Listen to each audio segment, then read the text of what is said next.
शुक्लां वरदरं विष्णुं शशिवर्णं चतुर्भुजं प्रसन्नवदनं ध्याये सर्वविघ्नोपशान्तये।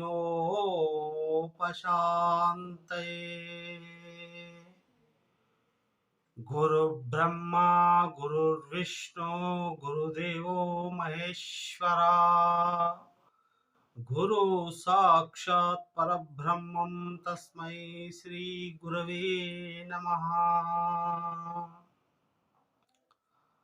ओम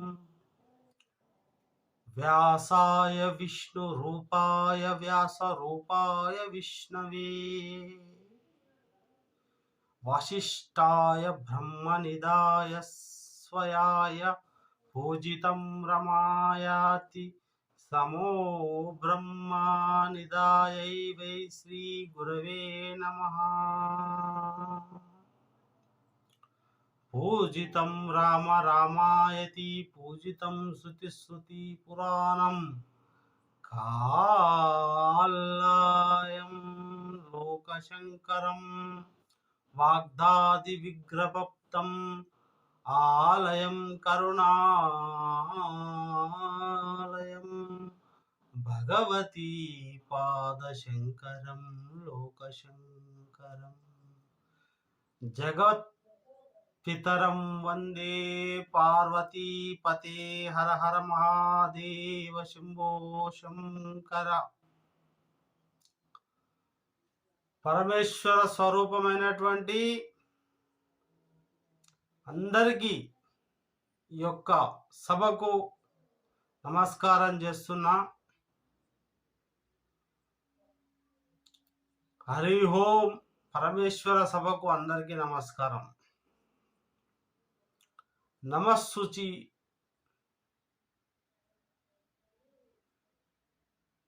ఆ యొక్క పరబ్రహ్మ స్వరూపాన్ని తెలుసుకోవడం ఎవరికి సాధ్యం కాదు.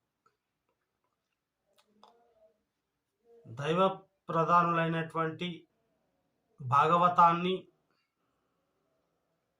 ఆ యొక్క భక్తుల చరిత్రను మీ అందరికీ అందించాలనే సదుద్దేశంతో ఈరోజు భాగవత ప్రవచనం చెప్పడానికి నేను చాలా గర్విస్తున్నాను. ఎందుకంటే మన భారతదేశం యొక్క మన పురాణాలు, మన కథలు, మన ఇతిహాసాలు ఇవి భారతదేశం యొక్క చరిత్రను విశ్వగురువుగా నిలిపాయి. కాబట్టి మనం భాగవతం తెలుసుకోవాలి. ఆ వ్యాస భగవానుని వాల్మీకి మనం ఉపన్యాసం ఇచ్చే ముందు నమస్కరించాలి. కాబట్టి ఇంత గొప్పనైనటువంటి భాగవతాన్ని మనము తెలుసుకోవాలి. మన పూర్వీకులు ఎంతో గొప్ప పుణ్యం చేసుకొని భాగవతాన్ని మనకు అందించారు. ఎంత గొప్పవారు వాళ్ళు. వ్యాస భగవానుడు సాక్షాత్ నారాయణ స్వరూపం. వ్యాసుడు అనేది ఒక పదవి. వ్యాసం ప్రతి యుగంలో కూడా అందరికీ కూడా వేదము అందించాలని, వాళ్ళ జీవితాన్ని ఫలప్రదం చేయాలని తన జీవితాన్ని త్యాగం చేసిన మహాగణుడు. అయితే వేద వాంగ్మయాన్ని బాగా తన లోపల ఇముడించుకొని, తన లోపల ఆయన ఏం చేసిండు? అవపోసన చేసుకొని అందరికీ వేదం అందించాలనే చింత ఫలప్రదం చేయాలని, వేదాన్ని అందించాలని ఆయన మహానుభావుడు. ప్రతి యుగంలోనూ నారాయణ అవతారం లోపల వ్యాసుడు పుడుతూనే ఉంటాడు. కలియుగం లోపల శ్రీ మహావిష్ణువు యొక్క అవతారం ప్రజలందరికీ కేవలం రామనామ సంకీర్తనం కోసం నిత్యము రామనామ జప సంకీర్తనం చేస్తే చాలు, మనకు ఆ యొక్క పుణ్యప్రదం అనేటటువంటిది లభిస్తుంది. అందరికీ కూడా వేదము అందించాలని, చింత ఫలప్రదం చెయ్యాలని కోసం ఆయా యుగాలలో ఉన్న ఆయా దృష్టిలో వేసుకొని అందరికీ వేదాన్ని అందించాలని వ్యాస మహర్షి రూపంలో వస్తూ ఉంటాడు. తత్వము అంటే ఏంది? సత్యం. వేదము 3 భాగాలుగా విభజించబడింది. 4 భాగాలుగా చేసినటువంటి యొక్క ఘనత ఈ యొక్క వ్యాసునికే దక్కుతుంది.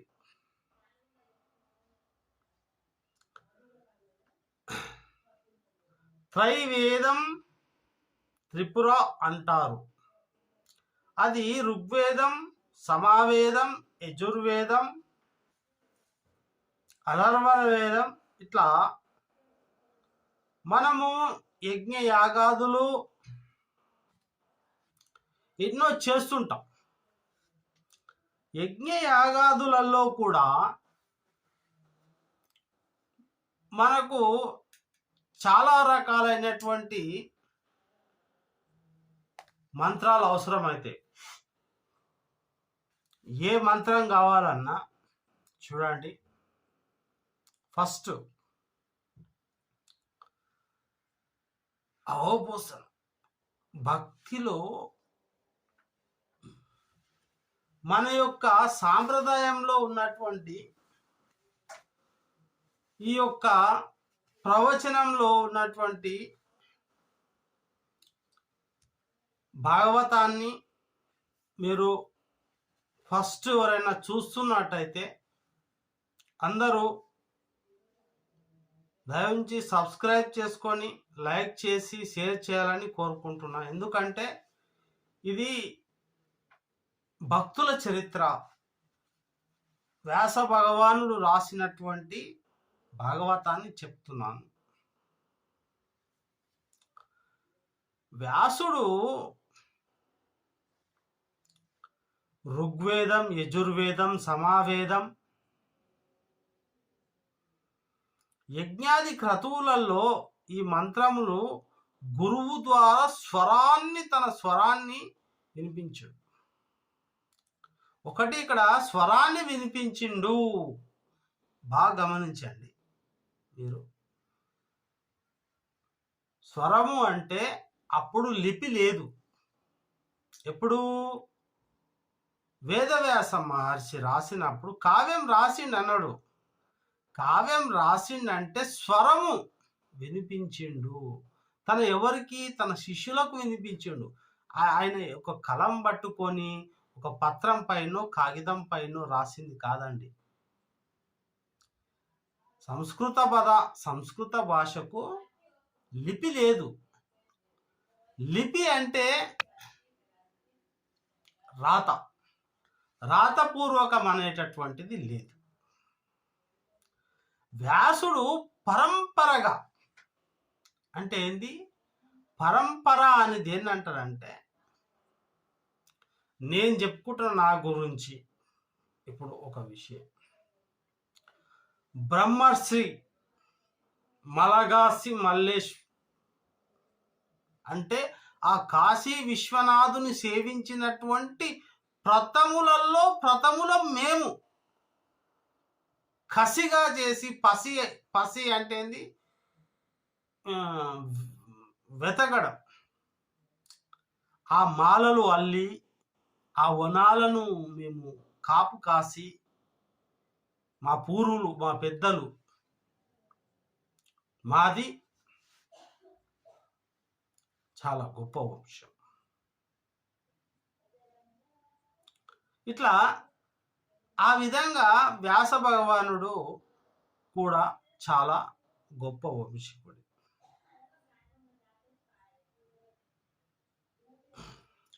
మరి ఈ విధంగా ఋగ్వేదం, యజుర్వేదం, సమావేదం, యజ్ఞాది క్రతువులలో మంత్రాలను గురువు ద్వారా విని మంత్రములను పరంపరగా యజ్ఞ యాగాది క్రతువులలో క్షేమం కోసం, ఎవరి క్షేమం కోసం అయ్యా అంటే లోక కళ్యాణ క్షేమం కోసం ఆయన ఈ యొక్క వేదాన్ని రచించాడు. యజుర్వేదం అంతా కూడా పైరుడికి ఉపదేశించాడు వ్యాస భగవానుడే, వేరే ఎవరు కాదు. నా గురించి ఈ యొక్క బ్రహ్మర్షి మల్గాస్ మల్లేష్ ముద్రాజ్ గురించి మీకు తర్వాత చెప్తాను, నా పరిచయం గురించి.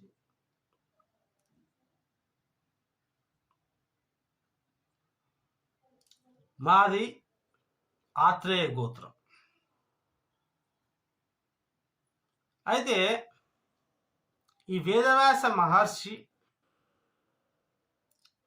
ఎట్లొచ్చిండు, ఇంత పెద్ద గురువు ఎట్లా అయ్యిండు అనేటటువంటిది తెలుసుకున్నాం. ఇప్పుడు మేము మహా విశ్వేశ్వరమైనటువంటి కాశీ విశ్వనాథుని పూజించిన అత్రి మహాముని యొక్క మా మా ముత్తాతల ముత్తాత అత్రిమాముని కొడుకు, ఆత్రేయ వంశం. మలగాసి మల్లేష్ అంటారు, గోత్రం అత్రి. ఈ విధంగా మా వంశస్థులు ఎక్కడ ఉన్నా క్షేమంగా ఉండాలని కోరుకుంటారు. మీ వంశస్థులు కూడా ఎక్కడ ఉన్నా క్షేమంగా ఉండాలని కోరుకుంటారు. కానీ ఈ వేదం చాలా గొప్పది. మా యొక్క ధర్మం ఏంది? వేదాన్ని మా పూర్వులు మా పెద్దలు చాలామంది ఈ యొక్క సమాజం కోసం త్యాగం చేశారు. అందులో నేను ఒక ఫలము వంటి వాణ్ణి, ఒక పుష్పం వంటి వాణ్ణి అందించడంలో. అయితే పరంపరగా యజ్ఞాది క్రతువుల కోసం చేస్తూ యజుర్వేదం కూడా పైరుడికి ఉపదేశం చేశాడు.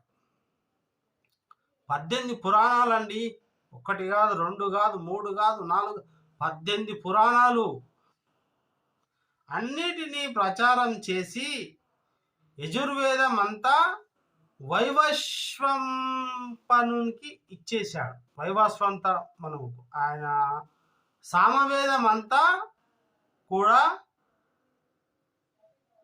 జైవాసుడికి ఇచ్చాడు. అధర్ణ వేదం సుమంతుడికి ఇచ్చాడు. పైరుడికి ఉపదేశం కూడా చేశాడు. 18 పురాణాలు ప్రవచనం చేయమని. 18 పురాణాలు ప్రవచనం చేయడం అంటే మాటల. అష్టాదశ పురాణాలు అంటారు, అష్టాదశ పీఠాలు అంటారు. 18 పురాణాలు ప్రవచనం చేయడానికి ఈ యొక్క రోమహర్షునికి ఇచ్చాడు. రోమహర్షుని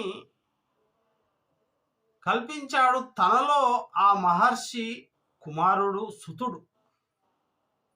ఈ రోమహర్షుని యొక్క కుమారుడు ఎవరైతే ఉన్నారో ఆయన కుమారుడే ఈయన సుతుడు అనేటటువంటి పేరు గల వ్యక్తి.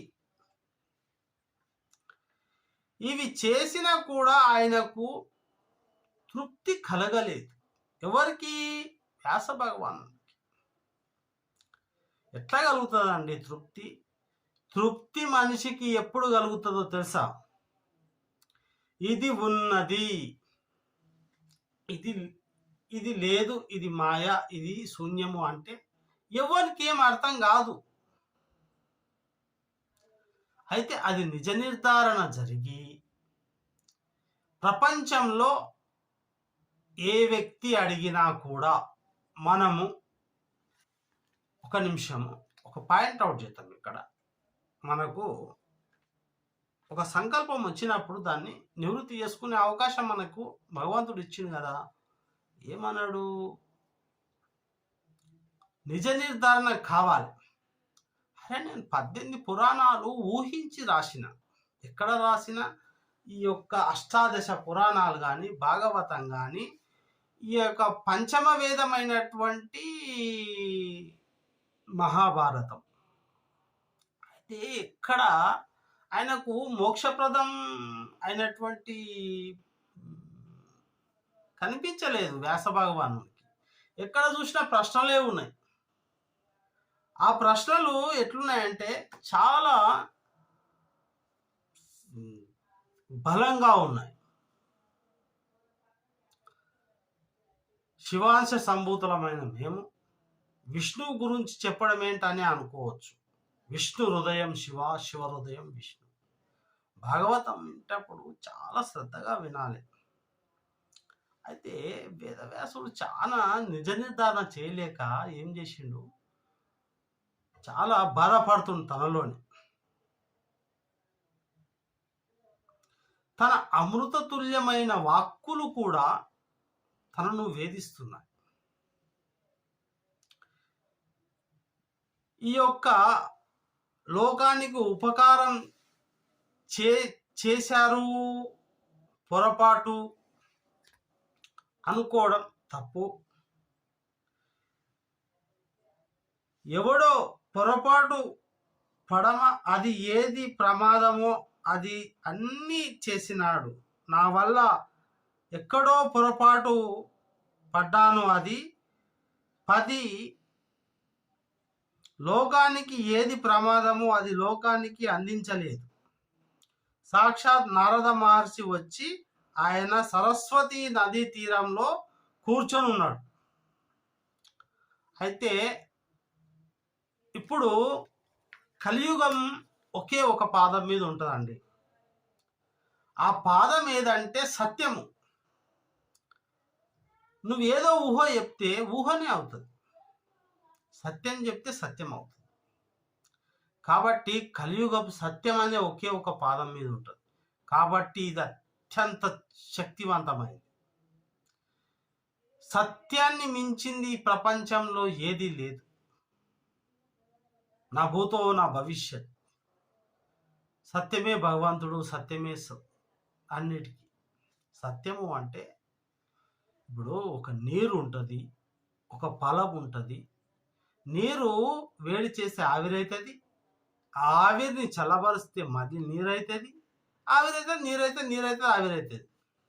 కానీ దాన్ని మనం సృష్టించలేము, నాశనము చేయలేము. అయితే వేదవ్యాస మహర్షి ఏం చేసిందంటే తన పొరపాటు భౌతికవాద సిద్ధాంతాలను చెప్పలేకపోయాడు. చూశారా మరి ఎంత అని తనలో తాను బాధపడ్డాడు. నేను ఊహనే చెప్పాను, కథలుగా చెప్పాను. ఆ యొక్క సరస్వతి నది తీరంలో కూర్చుంటే నారద మహర్షి వచ్చిండు. ఆ నారద మహర్షి ఉండో లేడో అని నిజ నిర్ధారణ ఇప్పటి వరకు కూడా జరగలేదు. కేవలం కథలుగానే వింటున్నాం. కానీ వాస్తవ రూపంలో ఇది నిజమా? నారద మహర్షి ఆ యొక్క వైకుంఠంకి వెళ్ళి ఇటు భూలోకంకి వెళ్ళి అటు వైకుంఠంకి వెళ్ళి వచ్చిండా రాలేదా అనే విషయం మనకు తెలియదు. అయితే ఉపన్యాసం చెప్పేటప్పుడు మనము ఆ యొక్క వాల్మీకిని తర్వాత వ్యాస మహర్షిని తలుచుకోవాలి. ఎందుకంటే వాళ్ళు ఊహల్లో ఎంత గొప్ప ఊహ చేశారు. చంద్ర వంశాన్ని వర్ణిస్తూ ఏమంటారు ఆ యొక్క మహాభారతాన్ని రాశారు. భాగవతము నేను భక్తుల చరిత్ర అంతా కరెక్ట్గా అందరికీ అర్థమయ్యే విధంగా చెప్తా.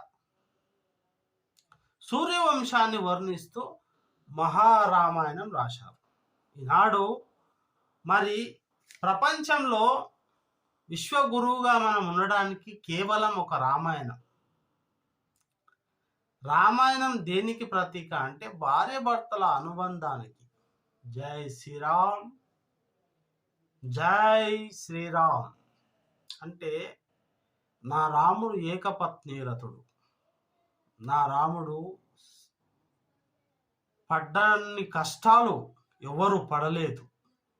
ఎందుకంటే అది వేదవ్యాస మహర్షి ఒక వ్యక్తి గురించి ఎప్పుడూ మన ఇది ఏ యుగంలో ఏ కాలంలో దేవనాగరికత ఇంకా సింధు నాగరికత కన్నా ముందు అంటే 5,000 సంవత్సరాల నుంచే మనిషి ఉన్నాడు. 5 లక్షల సంవత్సరాల నుంచి. అంతకుముందు ఏమీ లేదు. ఒక వానరాలు, ఒక రకమైనటువంటి ఈ జీవ జంతురాశులే ఉన్నాయి. అయితే మనము తెలుసుకోవాలి, ఊహ కూడా ఎంత గొప్పదండి. ఊహలో కూడా శాస్త్రీయత ఉందండి. నాడు నాస్తికులు ఆస్తికులు అని రెండు ధరువు ఒకటే. ఎందుకంటే మా పీఠం ఒక పీఠాధిపతిని నేను, మాణికేశ్వరి శ్రీ శ్రీ శ్రీ వీరధర్మజ మాతా మాణికేశ్వరికి జై. యానగొంది మాణికేశ్వరమ్మ ఒకే ఒక్క నినాదంతో ముందుకొచ్చింది. ఏం చెప్పింది అమ్మగారు? అహింసో పరమో ధర్మ. అహింసను పాటించండి, ధర్మంగా జీవించండి. ఈరోజు భాగవతం ప్రారంభించాము, మొదటి భాగం. ఇక ముందు ముందు ఇటు నాస్తికులకు ఇటు ఆస్తికులకు అందరికీ, ప్రపంచ మానవాళికి, ఇటు భౌతికానికి అటు శూన్యవాద సిద్ధాంతానికి, ఇటు ఊహలకు అటు ఊహల కందని సిద్ధాంతాలకి the great scientist MA PhD ISRO scientist చెప్పే మాటలు వింటే మీ యొక్క శరీరంలోని అణువణు పులకరించి పోతుంది. ఇది సత్యము సత్యము సత్యము. నిజం మిత్రమా, మీరు నా ఛానల్ సబ్స్క్రైబ్ చేసుకోండి, లైక్ చేయండి. తప్పనిసరిగా ఏది నిజం ఏది అబద్ధం, సత్యమేవ జయతే అనే నినాదాన్ని చెప్పినటువంటి భరత భూమిలో పుట్టిన మనకు పరాజయం ఎప్పటికీ మన చెంత చేరదు. కాబట్టి సబ్స్క్రైబ్ మాత్రం చేసుకోండి, కనీసం లైక్ అయినా చేయండి. ఒక భారతీయుడుగా మీరు, ఒక ఆంధ్రులు, ఒక తెలంగాణ బిడ్డలు భాగవతం పురాణాలు ఇవన్నీ వినాలి. వింటే మీ విజ్ఞత, తేజస్సు, లక్ష్మి, అష్ట ఐశ్వర్యాలు మీరు చేసే పని లోపల ఇంకా గొప్పగా మంచి పని చేస్తారు. మన సాంప్రదాయం ఏంటి, మన యొక్క కథ ఏంటి అనేది తెలుసుకుంటారు. సర్వే జనా సుఖినో భవంతు ఫస్ట్ ఎపిసోడ్ చూశారు. సెకండ్ ఎపిసోడ్లో ఇంకా మనోహరంగా, ముగ్ధ మనోహరంగా ఉంటుంది, చాలా బాగుంటుంది. సబ్స్క్రైబ్ చేసుకొని అన్ని ఎపిసోడ్లు భాగవతం మొత్తాన్ని, భాగవత సప్తోహం అన్నారు. అంటే భాగవతం 7 రోజులు అన్నారు, కానీ అది చాలా ఉంటుంది. ఆదివారం, సోమవారం, మంగళవారం, బుధవారం, గురువారం, శుక్రవారం, శనివారం, ఇట్లా 7 రోజులే. కానీ కొన్ని యుగాలు గడిచేది కూడా ఈ వారంతో. కాబట్టి ఈ సప్తోహాన్ని మీరందరూ మంచిగా ఆదరించి ఒక సబ్స్క్రైబ్, ఒక లైక్ ఇస్తే చాలు.